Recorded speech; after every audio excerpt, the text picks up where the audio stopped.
क्या नाम है आपका? मेरा नाम विनीत श्रीवास्तव बालू, मगर मैं नामांकन में बालू विनीत श्रीवास्तव लिखा था। आज आपने एक प्रेस कॉन्फ्रेंस की है, जी सर। किस मामले को लेकर किया है? मेरा नॉमिनेशन निरस्त कर दिया गया, वो भी नोटिस बगैर नोटिस के। नोटिस में बाद में 5 तारीख को रिसीव कर रहा हूँ और नॉमिनेशन खारिज हो रहा है 4 तारीख को, और इसकी कोई इन्फॉर्मेशन नहीं मिली है। मेरी पार्टी जय हिंद नेशनल पार्टी से मैं हूँ, इसका चुनाव चिन्ह बांसुरी है। उसके बाद मुझे दिल्ली से खबर आती है, वहाँ से आती है, पार्टी कार्यालय से आती है कि आपको तुम्हारा नॉमिनेशन खारिज कर दिया गया है। किन कारणों से खारिज किया गया है? हाँ, तो इसी को पता करने के लिए उन्होंने कहा कि आप जाइए वहाँ पता कीजिए। मैं यहाँ आया तो संडे का दिन था, संडे दिन कोई यहाँ मिला नहीं, डीएम साहब किया गया, कोई स्टाफ नहीं मिला यहाँ पर। फिर उसके बाद ही मंडे पे आया। मंडे मुझे रिसीव कराया गया लेटर कि आपका पता खारिज किया। इसलिए मैं डेट भी डाल दिया कि रिसीविंग में ये दिया गया है कि आपने शपथ नहीं ली। मैं शपथ लिखा, शपथ ली थी, उन्होंने, और उसमें चेकलिस्ट पे क्या लिखा वो कुछ समझ ही नहीं आया। और सेकंड कह रहे हैं कि प्रस्तावक मेरे 10 प्रस्तावक थे। मैं सिक्योरिटी वाले ने मना किया कि जो नेशनल पार्टी होती है, जो जैसे जय हिंद नेशनल पार्टी है, उसमें केवल 4 प्रस्तावक अलाउ हैं। 4 प्रस्तावक को ही जाने दिया। हमने वहाँ आर साहब से कहा कि मेरे 6 प्रस्तावक बाहर खड़े हैं सर, उनको बुलाते हो, मैं उनकी साइन करा लेता हूँ, क्योंकि 3 सेट में मैंने साइन सबके करवा रखे थे।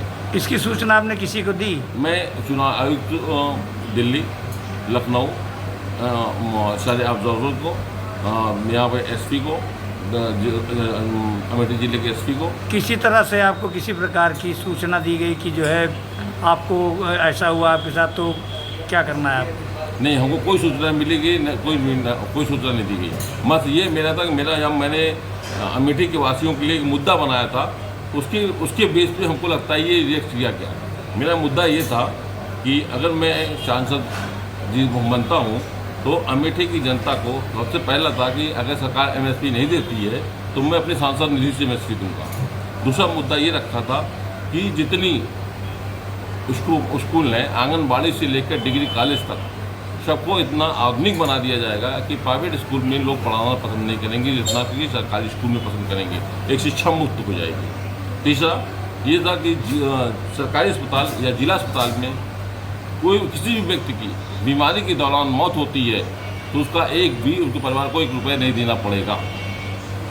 चौथा ये तो जितनी भी हमारे अमेठी में बहनें हैं, किसी भी जाति की हों, उनकी विवाह में 1 लाख का सहयोग राशि मेरी तरफ से हो। तो आपको क्या लग रहा है कि ये नामांकन जो आपका रद्द किया गया, क्या ये इसका कारण ये मुद्दे हैं? हाँ, ये मुझे पूरे 100% लगे मुद्दे हैं। कि मुझे फ़ोन भी आया, धमकी भी आई, मुझे पूछा भी गया, सब कुछ। मुझे नहीं मालूम था कि ऐसा हो सकता है, और मैं भी ये चीज़ मैं कर सकता हूँ।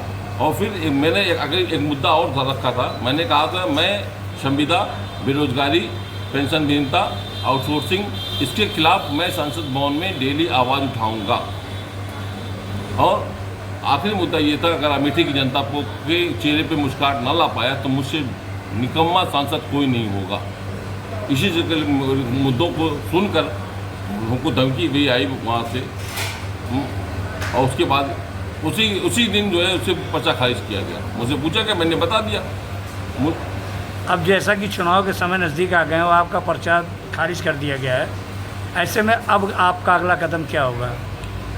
मैं अपील यही कर रहा हूँ कि ये लोकतंत्र की हत्या की जा रही है। उस दिन हम लोगों ने भी अनशन पे बैठ गए थे कि, मगर पुलिस प्रशासन ने कहा कि आपकी खबर हम लोगों ने दे दी है, बड़ी रिक्वेस्ट कहा कि अगर, तो हम लोग वहाँ से अनशन से उठ गए कि हम लोग भी नहीं चाहते कि किसी को डिस्टर्बेंस हो, अमेठी वासियों को कोई डिस्टर्ब ना करे, सब कुछ नॉर्मली काम होना चाहिए। तब आपका अगला कदम क्या होगा? अगला कदम यही है कि सबको मैं कहूँगा, सब सारे जितने मेरे हैं साथी लोग हैं, सबको कहूँगा नोटा पे बटन दबाएं।